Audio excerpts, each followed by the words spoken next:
And welcome back to another crossover episode. This is Locked On Chiefs, and we all have the Locked On Rams here as well with you.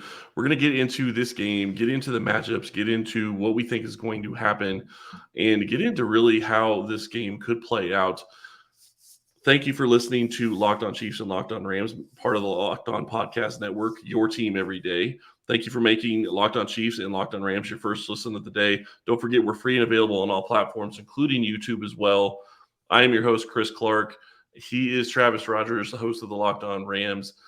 Do not forget you can go out and look for another show, maybe Locked On NFL Draft, maybe Locked On NFL, a couple of different shows out there. But we have a big game to talk about with the Rams and the Chiefs. And the last time these two teams meet is completely different than the way this one feels. I'll say. That Monday night game might have been one of the greatest football games in the history of the league. I can almost guarantee you, Chris, this will not be that. I feel very confident that we will not be seeing 54-51 again.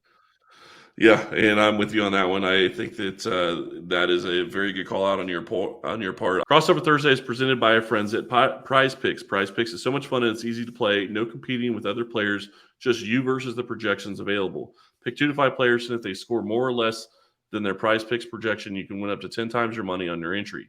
It can literally take less than 60 seconds to enter. It's that easy. We love PrizePicks, and we know you will too. First-time users can receive 100% instant deposit match up to $100 with promo code Locked On. That's PrizePicks.com, promo code Locked On. Big story with the Rams right now going into this game. Yeah, I think the Rams are kind of in a weird spot for the rest of the season because there are still 7 games left for the Rams. This is not where you just have to get through a game or two and get to the end of the line and get to the offseason and get to the draft and figure out what you're going to do in free agency and figure out what you're going to do with the beginning of training camp. They still have virtually half of their season left, and I still don't think that you're going to see Matthew Stafford again. We're still waiting on an official word from him as you and I are talking right now. I would be stunned if they use him moving forward. So I think the big story for me this week is what do you do with this team, and what do you do with your running backs? What do you do with your offensive line? There has been so little that has worked well this season. It's almost impossible to evaluate what you do have because nothing is working. So I think they need to figure out their approach. Do they go into straight evaluation mode? Do you start taking guys off the field? Do you start trying to find a way to make some adjustments and try to win these games? I think Sean McVay has a whole bunch of things on his plate, but winning is probably way down the list. Well, and just to be clear, you're saying you'd be stunned if he would play again this season, correct? Yes. Not just play again, not play this week. I mean, seems like virtual certainty in both of our minds that Matt Stafford is out this week. Obviously, Cooper Kupp is out this week. That's going to be a hit to your offense as well. Yep. There's questions whether or not Wolford will be available. Well, so this is why I'm convinced that Matthew Stafford isn't going to play the rest of the season. He missed 2 weeks ago against Arizona when he was in concussion protocol, so he did not play there. He went into the game last weekend against New Orleans and barely made it through halftime before he came out. So this is 2 concussions in the space of about 3 weeks. The reason that Bryce Perkins played the second half is because the Rams' backup, John Wolford, got hurt behind that offensive line as well. So the line, believe it or not, as bad as it's been, it continues to get worse. This will be their 11th game of the season. This is their 11th different offensive line combination that they will run out there this week. And I can't imagine somebody that you just extended to the tune of $100 million that you're going to put them out there behind that line at some point between now and the end of the season, especially considering that he's been in the concussion protocol for the last couple of weeks. I just can't imagine seeing it. And in the words of Allen Iverson, for who, for what? You know what we're doing here. So I would not expect to see him this week or anything at any point. Yeah, and it almost gets worse for the Rams because you don't have a first-round pick next year. You traded that away. So you talk about starting to experiment. Well, you're going to be giving up a first-round pick that may be in the top 3 if they continue losing games the way that they have. Yeah, I keep telling myself this, Chris, that while that pick is going to go to the Detroit Lions, their first-round pick, and you're right, it may be as early as, it's going to be in the top 5 almost assuredly the way that they've played. It does mean that the Rams will get the 37th or 38th pick in the draft when it comes back around the other way, because for the first time in a couple of years, they actually do have a second-round pick. So the higher they get in that first round, the higher you get in the second round. So I'll take it right there. Fair enough. And, Kansas City saw this play out last year, had 29 and 30, and you're not going to get a pick at 29 or 30. That's really probably going to be a guy that you have a first round grade on. It's going to be a second round grade. So, picking at that level of, 35, 36, 37, somewhere in there is you're still probably going to get a high second round graded Yep. player. When I look at the Chiefs and I look at this game, my biggest concern is watching them fall back into habits that they've had at different times in Andy Reid's tenure, and that is playing down to competition. And I mean nothing against the Rams, because the Rams have great pieces on defense, so I do think that that's going to be fun to watch. Jalen Ramsey, Aaron Donald, and all those guys play against this offense. But does Kansas City continue to play well on offense, or do they struggle a little bit and play down to the competition? And maybe looking ahead to the Cincinnati game, that's really the big storyline for me, because I still feel like you're looking at a situation where Kansas City is going to be without, McCole Hardman. Obviously, he's on IR. I don't think they get Juju back this week either, and that's a big loss. And then Kadarius Toney went out last week with a hamstring injury, and to this point, we don't know whether he's going to be available for this game either. So you're still sitting there in a situation where you're going to have three of your top 6 wide receivers down, and you're going to have questions as to how you're going to get the passing game going. Obviously, you still have Travis Kelce, you have Patrick Mahomes. That's helpful, but it's going to be a little bit different than it has been in the past. They were able to get it done against the Chargers. We will talk about whether or not I think they can get it done against the Rams. I'm just afraid. My big storyline is that Kansas City has played down to the level of competition and looked ahead to games before. And then with the Bengals game coming up the next week in Cincinnati, which I think could be a huge game for them, I'm hoping they don't stumble and do that again this year. Yeah, the Rams, Chris, to your point about them playing down to the Rams level of competition, they'd have to bring a shovel and a backhoe and everything else, because the Rams have really struggled. Now, like you mentioned, their defense has had moments that has kept them in some games, but I wouldn't be surprised if this game is similar to the way that a lot of Rams games have gone from the Chiefs' perspective, which is the Rams kind of hang around for a half because the defense can keep them in the game. The Rams on that opening drive have been reasonably effective. Maybe they score some points.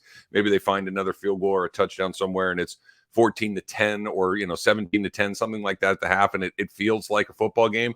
The second half for the Rams, because their defense is on the field so much of the time, because the Rams have the highest 3-and-out percentage in the whole league, that defense eventually starts to run a little bit thin. Jalen starts to take some chances, and that's when big plays happen. It's exactly what happened against New Orleans last week. They had a big one to Chris Olave. So that's with Andy Dalton. So if you've got Patrick Mahomes and Travis Kelce and some of these other guys, I'm buckling up for a long second half.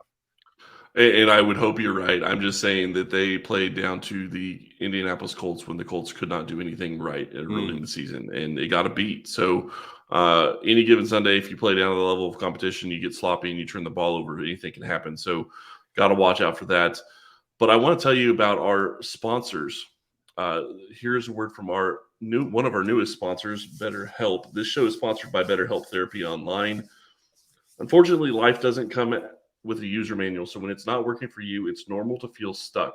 Therapists are trained to help you figure out the cause of challenging emotions and learn productive coping skills, which makes therapy the closest thing to a guided tour to the complex engine called you. BetterHelp Therapy has helped me over the past couple of years as I've dealt with a couple of personal issues and dealing with trying to figure out where I was going to be headed in this life of mine. Everyone deserves to feel their best. BetterHelp makes it easier to get started. As the world's largest therapy service, they've matched millions of people with professionally licensed and vetted therapists available 100% online. All the benefits of in-person therapy, plus it's more convenient, more accessible, and more affordable. Just fill out a brief questionnaire to match with a therapist. If things aren't clicking, you can easily switch to a new therapist anytime. It could not be simpler. No waiting rooms, no traffic, no endless searching for the right therapist. Get unstuck with BetterHelp.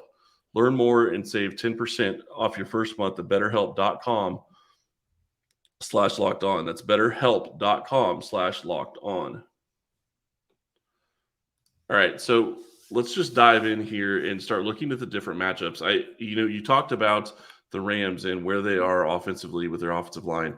I think that could be a fascinating matchup in this game as to how Kansas City exploits what the offensive line is going to struggle with. And obviously, as you said, if the Rams are playing their third string QB, that's going to be a problem too. Yeah, the line has been the issue for this team. Like I mentioned to you a second ago, this is the Rams' 11th game of the season. This will be almost certainly their 11th different offensive line combination that they're going to put up this season. But this is how just frustrating and bad it's been, Chris.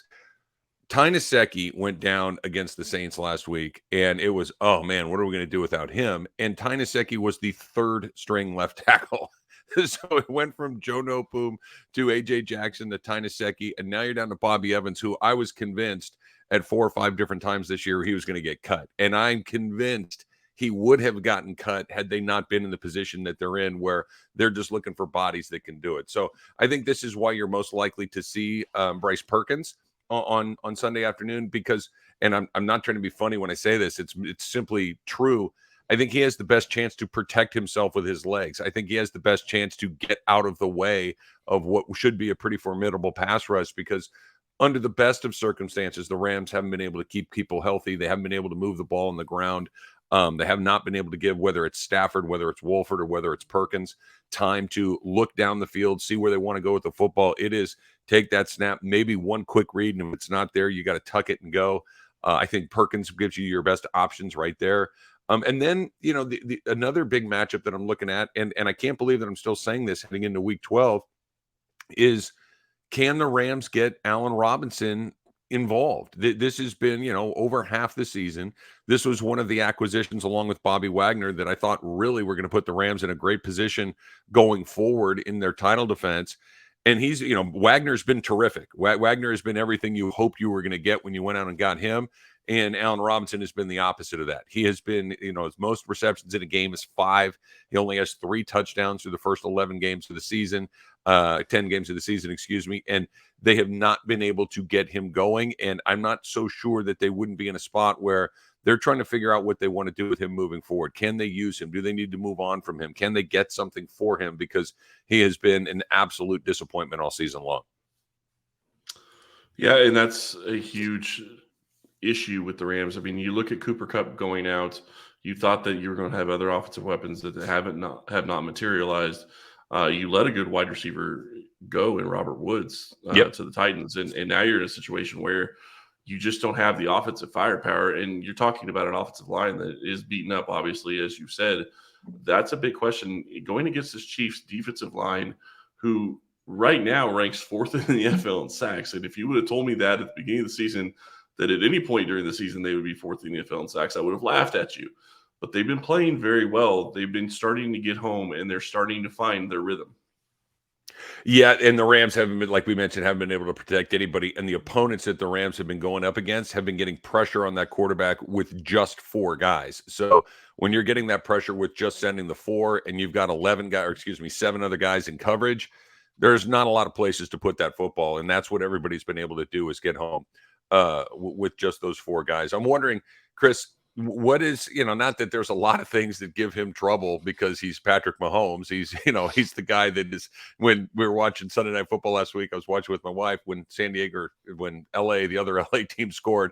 I said, oh, they're going to lose for sure, because there was a minute 37 and Chiefs had their time. Like, this is a wrap. He's going to score.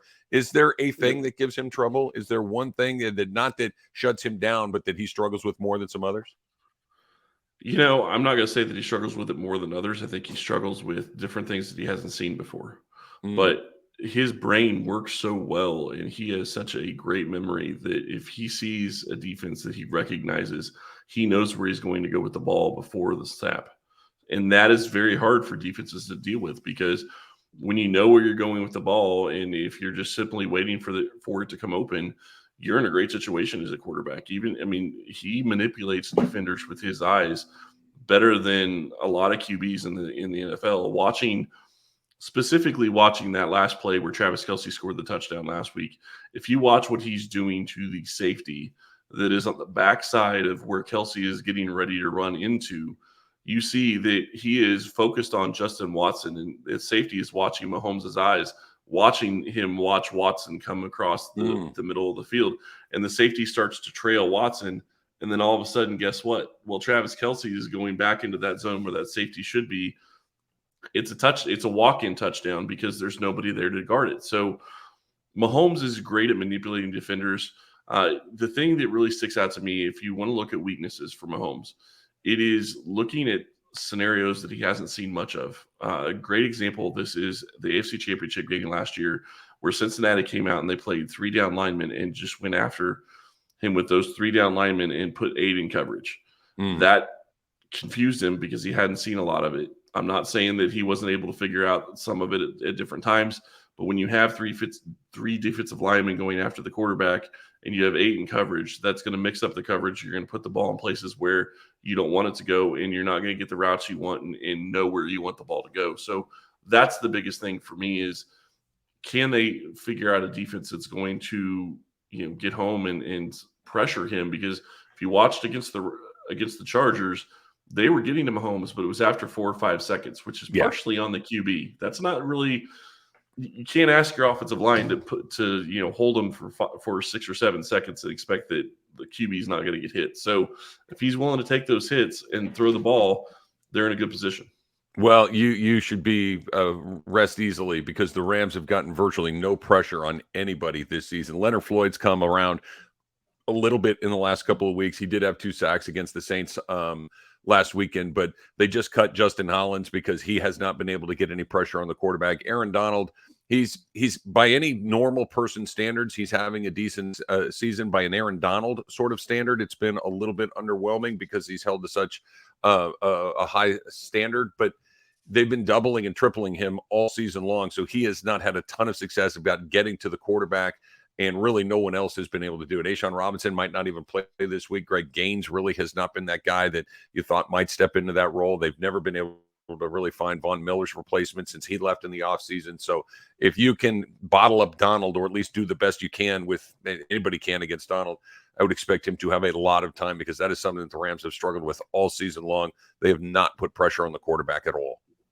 Well, I love that you bring up Aaron Donald, because if Kansas City is struggling to protect the passer, it's almost always coming from the tackles. Donald's a defensive tackle. He's going to be going up against Joe Thuney, Creed Humphrey, and Trey Smith.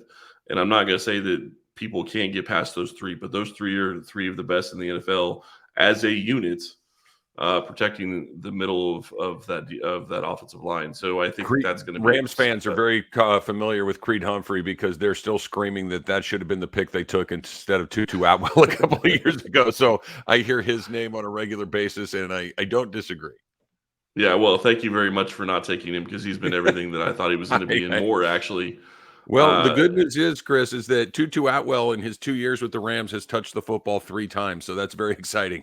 He's really been an impact player with those 3 touches. It's been a huge and it's funny that you talk about that, because you're talking about, the Rams getting a second-round pick this year, which they haven't had for a couple of years, and the last one they have is Tutu Atwell, and he hasn't done anything for him. So they need to start hitting on more of the draft picks. The other matchup that I'm really going to be fascinated with, and I need to be careful how I say this. I'm not trying to be cocky, but it's a question of who are they going to guard Travis Kelce with? And I'm to the point now where it's not who's going to shut him down. It's a matter of how are they going to slow him down? Because I think he's showing that it's almost impossible to shut him down. So I think if I had to make a guess as to, I don't know if they'll start this way, but I would imagine that at some point in the game that you're going to get Jalen Ramsey on Travis Kelce. This is what the Rams have done with some other tight ends that have given them some trouble along the way, most notably George Kittle, who they play twice a year. Kittle is a good player, but he's not Travis Kelce level good. And Ramsey has been relatively successful dealing with George Kittle. So we'll see if they put him on there. I would expect that the way it goes, because they really don't have a linebacker that can cover him. Whether you use a slot cover guy like a Troy Hill, I don't think that's a great matchup. Jalen Ramsey at least has the size, has the physicality to maybe at least hang in the fight for a little bit. So I would imagine that you'll get Jalen on Kelce at some point in that game. It's going to be fascinating to watch. Kelce's been on a tear. I'm really excited to see what he can continue to do. And I'm really excited to see what Mahomes is going to do this week, as he's been playing very well as well. And the question is, when it gets to the defense versus the offense, when the Chiefs defense is on the field, they've got some injuries they're dealing with right now, and they have a lot of rookies. So you're hoping that they can just continue to play well and get on going into this game. When we get back from this break, we're going to talk about who we think is going to win this game, what we think the score is going to be, and maybe give you just a little bit more insight into each team But I want to tell you about our friends over at BetOnline. BetOnline is the place to go if you want to place a sports wagering bet. BetOnline.net is your number one source for sports betting info, stats, news, and analysis. Get the latest odds and trends for every professional and amateur league out there, from football to basketball to soccer and esports. You can get it all at betonline.net. And if you love sports podcasts, you can find those at BetOnline as well. We're always the fastest and easiest way to get your betting fix. Head to the website today or use your mobile device to learn more. BetOnline, where the game starts. All right. Did you know that the holidays, this is when crimes like burglaries and package thefts spike across the country? This is why our pals at SimpliSafe Home Security are offering 50% off of their award-winning security system so that more families like yours, like mine, like all of ours can feel safe and secure this holiday season. Order your SimpliSafe system for half off today. How about that? Half off today and enjoy advanced security and greater peace of mind this holiday season. Here's what I love about it the most. You have these crystal clear cameras that you can track right from your phone. You don't even have to be at home to see that. You can see all these cameras inside and out. Everything is run from the app right there on your phone. And SimpliSafe just gives you that feeling like somebody has your back. 24/7 monitoring agents, SimpliSafe tech support, all of it right there on your phone. And this is why SimpliSafe was named the best home security system of 2022 by US News and World Report. That would make it 3 years in a row. So don't miss your chance to save big on the only security system that I would recommend. Get 50% off any new SimpliSafe system at simplisafe.com/lockedonnfl today. This is their biggest discount of the year, so don't wait. That's simplisafe.com/lockedonnfl. There is no safe like SimpliSafe.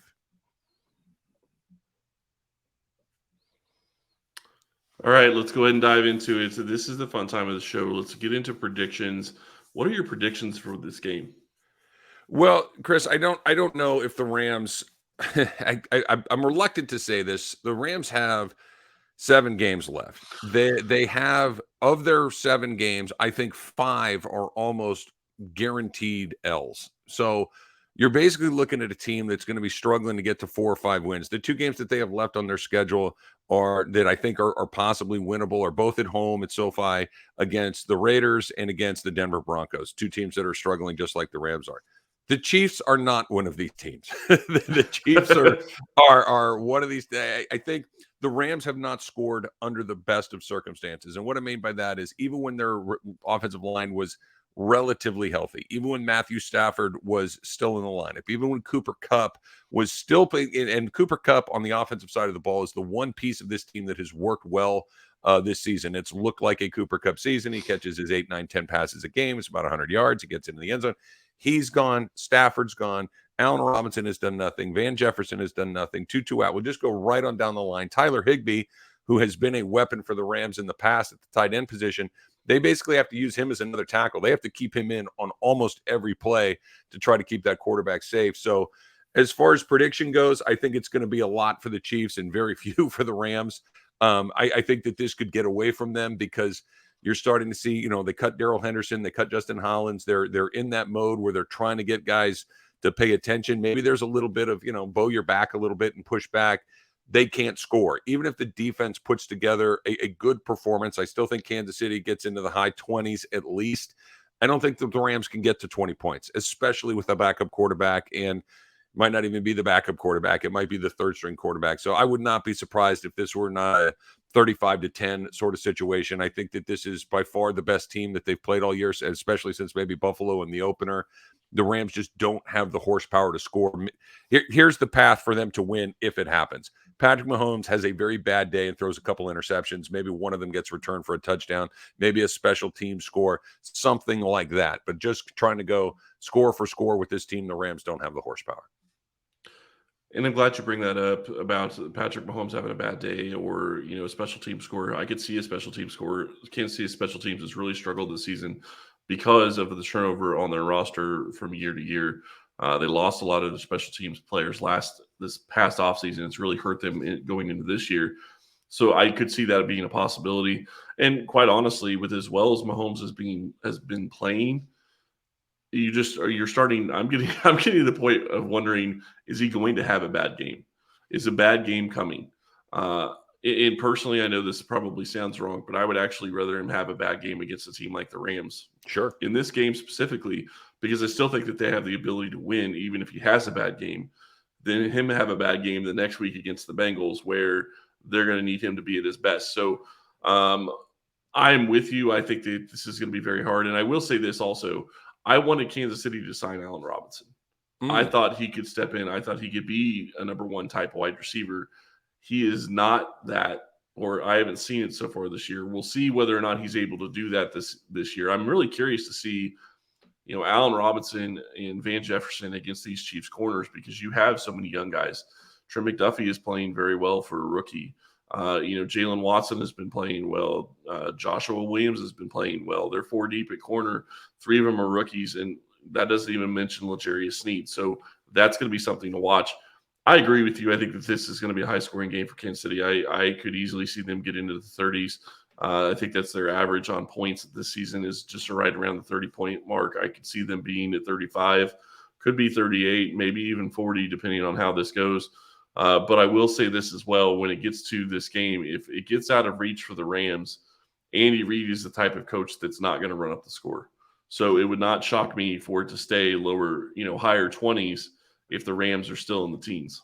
Yeah, I think that's the point of the Rams season that they're in right now, where guys like Andy Reid, who have been around a long time and know how to do this about as well as anybody, realize that they have a wounded animal, and that if they get up those 3-4 touchdowns, which feels almost inevitable, maybe it doesn't get to 40, but it may get to the high 20s before the half, and nobody calls off the dogs before the end of the half. So I would be really surprised if Kansas City doesn't go over 30. And quite frankly, if the Rams could get to 14 or 17, I think that's a pretty good day for them. I really do, especially considering who they're going to have at quarterback. Yeah, no, that would be a fantastic day, I think, for the Rams. And I'm really curious to see what Spagnuolo does in this game, because I also think this is a game where he can tinker with what he's got all across the roster and play different guys in different positions, and maybe test out, see what you can do, because you're going to have options. And I don't think the Rams offense is going to be obviously it's not going to be what you were hoping it was going to be going into the season, but I don't even know that it's going to be something that's going to be able to put up 20 points, because like you said, they're on their third string QB and they're struggling at wide receiver and playmakers right now as well. So And they've that's been going to be it for us terrible today. on first and second down. Just terrible, Chris. They're it's first and 10, second and 9, third and 9, and here we go, incompletion off the field. It's been like that all season long. Yeah, and it's funny you mentioned 3rd and 9, and that's a huge issue for the Rams, where Kansas City on the other side is completing like 44% of the third downs that are like 3rd and 7 or more, which is insane for third downs It is. in the NFL. But that is going to be it for us today. Travis, thank you so much. It's been a lot of fun. Really enjoyed this. Be sure to check out the Locked On Rams show. Travis does a great job over there. Check out Locked On Chiefs. We will have our predictions for you tomorrow. Thank you for listening today, and we'll be back tomorrow.